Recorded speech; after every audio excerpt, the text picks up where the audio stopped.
Thousands of travellers have been left stranded with international flight cancellations due to the sharp rise of COVID infections. The tourism sector is suffering huge losses due to staff shortages during the usually busy festive season. Well, for more on this disruption, I am now joined by Simon Calder in London. He is the senior travel editor of the independent newspaper in the UK. Simon, thank you for joining us here at Euronews. Is all this because of COVID affecting staff shortages?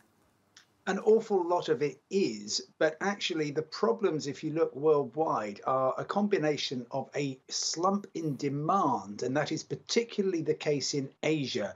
We've seen an awful lot of cancellations among Chinese airlines, also Lion Air of Indonesia, and that isn't because the Omicron variant is running riot through their flight crews. It's just because people are not prepared to travel so much over a holiday time.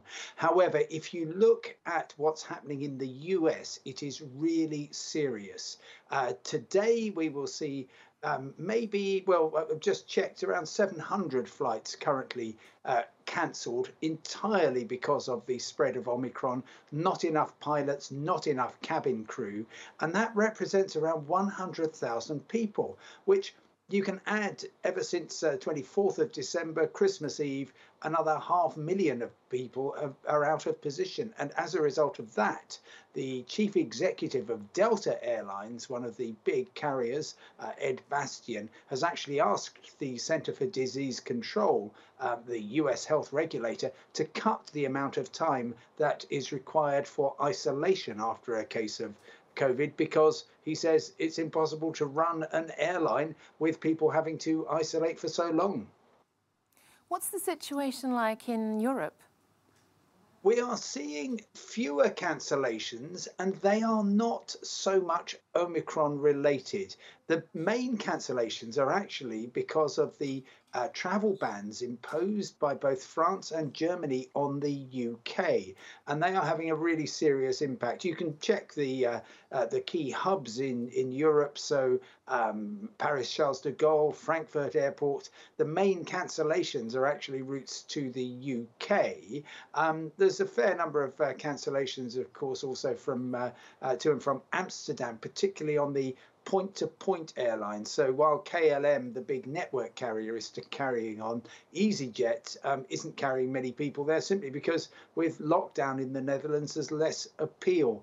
But you're also seeing a snapshot of some really tough times for the French tourism industry, particularly the ski business. If you look at one small airport, Grenoble in southeastern France, yesterday they should have had about 1,000 people flying in from the UK to begin their ski holidays. They had zero because all the flights were cancelled. So a very, very tough time, but mostly to do with bans imposed because of Omicron rather than the effect on staffing.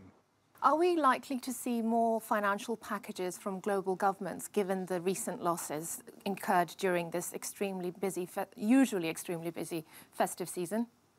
I think we are, Roo. Now, there's a couple of points here. First of all, the European airlines were actually doing pretty well at repaying the loans they had received. For example, last month, Lufthansa of Germany handed back the whole of the €9 billion bailout that they had received.